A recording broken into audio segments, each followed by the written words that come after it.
Bienvenue à l'Auberge Écarlate.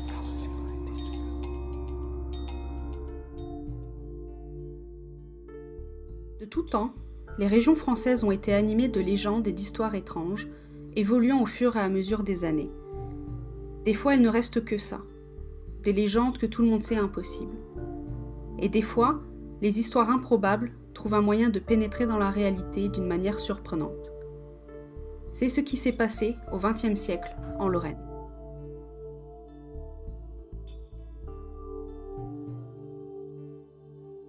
Nous sommes le 20 novembre 1949. Le journal local, Le Républicain Lorrain, publie un article titré « Malveillance ou hallucination, accusée de sorcellerie par ses voisins, une famille de Merlebach échappe de justesse au lynchage ». Les journalistes viennent de mettre la main sur une histoire intéressante. Un cas de sorcellerie en 1949.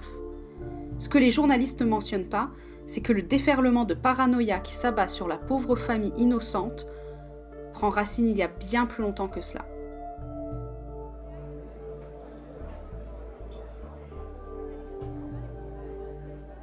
Les récits les plus anciens sont parsemés d'incohérences, d'erreurs, de dates, de noms, mais ce qui est sûr, c'est que les habitants de Merlebach tracent l'apparition de la malédiction au début de 1900. Plusieurs puits sont déjà creusés quand une compagnie allemande reprend les rênes des mines de Fréming et de Merlebach. La région est allemande et les mines ne se portent pas très bien. Pourtant, les hommes descendent dans les goulots de pierre noire avec des lampes nues, de simples vêtements confectionnés avec des draps de lin blanc et d'espadrilles en corde. La vie est difficile, en dessous comme au-dessus de la terre. Les protections sont rares, les accidents sont fréquents. On se coince sous des gravats, on évite les coups de grisou, on s'asphyxie, on meurt jeune. À la surface, les habitations sont des boîtes en bois composées d'une seule pièce pour les familles. On dort ensemble et on mange ensemble. À l'arrière, un petit carré de terre pour cultiver de maigres légumes. Si on ne meurt pas de misère, on meurt de la silicose.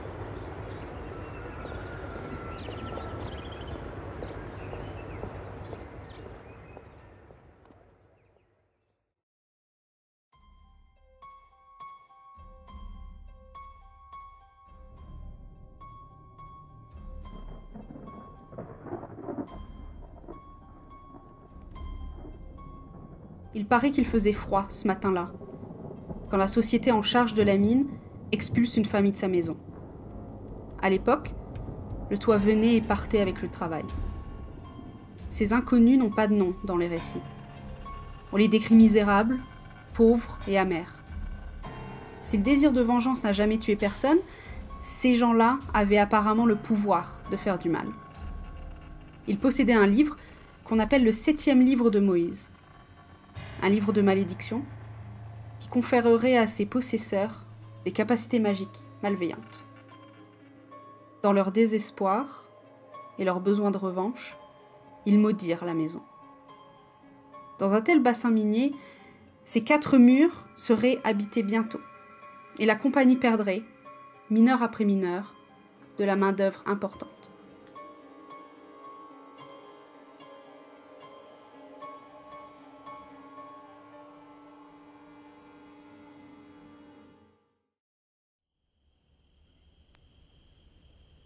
« 1910.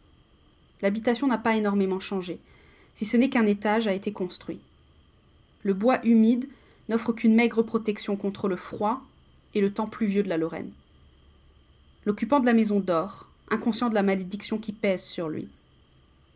Il est épuisé, tanné par les coups de pic qu'il a passé la journée à donner à la pierre. Ressentant encore chaque choc dans ses muscles, ses rêves sont aussi lourds que son corps. Soudain, le sol sous son lit se fracture et l'homme plonge à sa mort. Il sera retrouvé dans sa cave.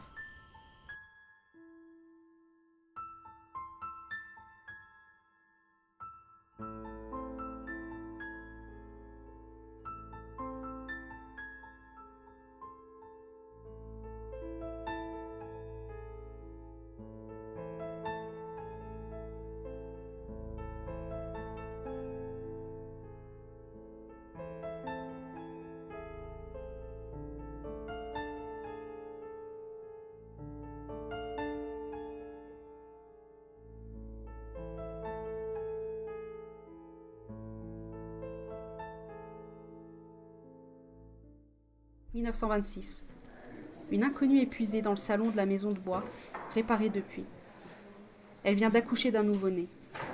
Elle a passé des heures à pousser, entourée de sa famille et d'autres femmes de la cité minière.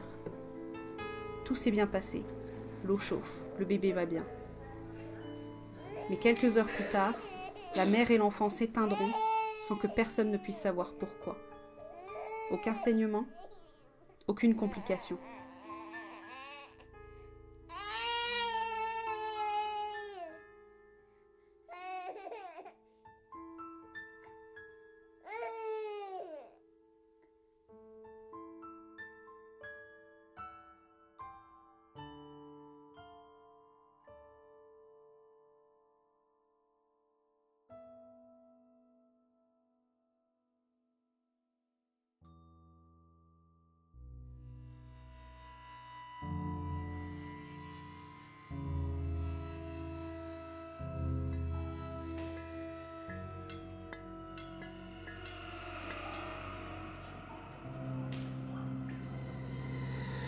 « 1939.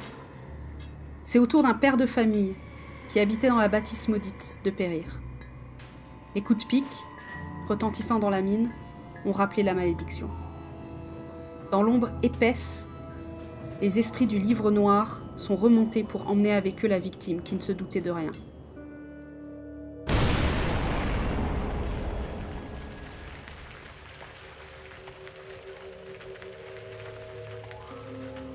L'éboulement secoua toute la mine, brisant les poutres de soutien sur son passage, réverbérant son écho jusqu'à l'entrée du puits comme un avertissement et un rappel.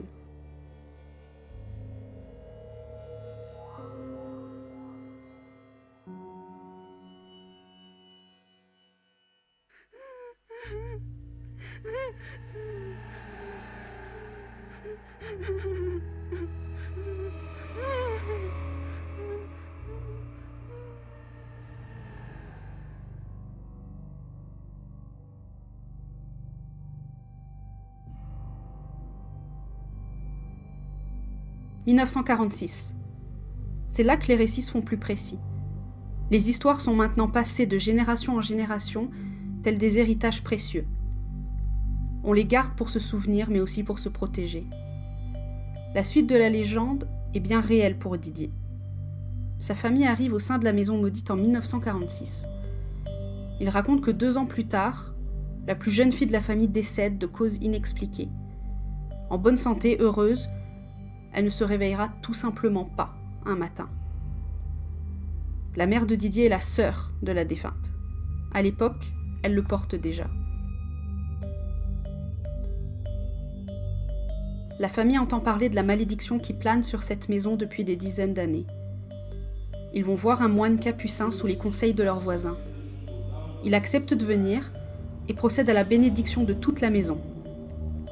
Des témoins de l'époque disent que l'homme d'église a beaucoup souffert et a terminé exténué à la fin de la journée. Déjà, à l'époque, des soupçons pesaient sur 2 personnes qu'on imaginait être des sorciers.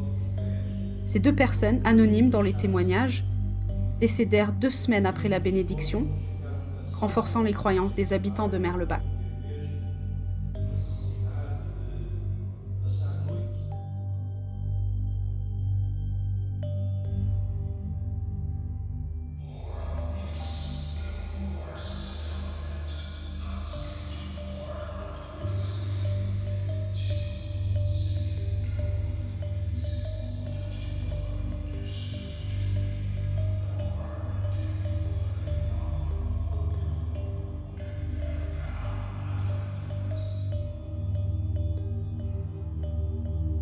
Mais l'histoire ne s'arrête pas là.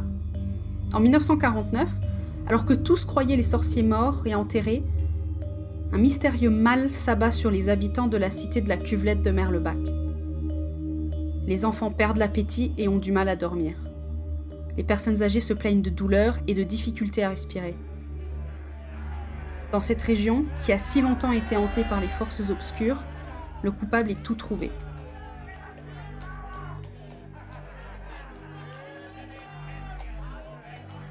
Une famille polonaise, habitant dans la rue d'Oradour sur Glane, est suspectée.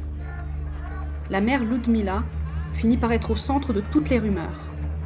Sorcière utilisant la magie noire, lançant des sorts sur ses ennemis, provoquant maladie et mort. Un jour même, Ludmila, sortant de chez elle pour aller faire ses courses, finit par se réfugier dans le commissariat du quartier, effrayée par la foule qui s'est formée à l'extérieur pour la lyncher. On crie de la pendre, on crie de la brûler, on crie d'en finir avec cette magie maléfique qui hante la région depuis si longtemps.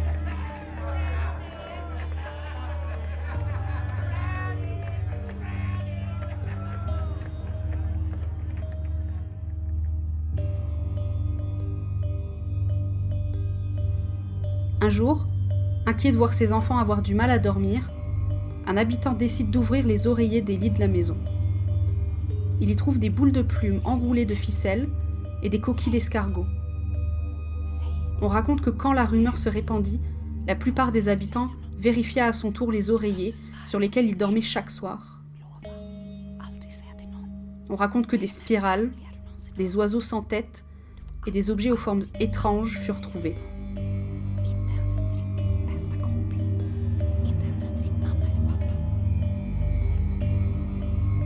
Et c'est à ce moment-là, alors que Merlebach tremblait de rage et de peur, que Jean Chaubert, surnommé le Lumpen-Doktor, le docteur des chiffons, suggéra l'idée aux habitants de faire justice eux-mêmes.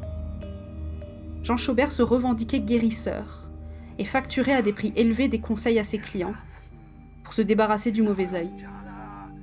Son surnom lui venait de ses recommandations régulières à disposer des chiffons dans les maisons afin de couper la route des sorts néfastes. Ludmila et sa famille déménagèrent dans les environs de Forbach pour fuir l'ire populaire. On n'entendit plus parler d'elle pendant longtemps, jusqu'en avril 1970, où elle mourut le lundi de Pâques.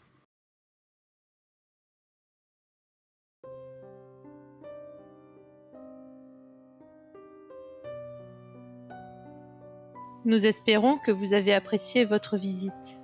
N'hésitez pas à revenir.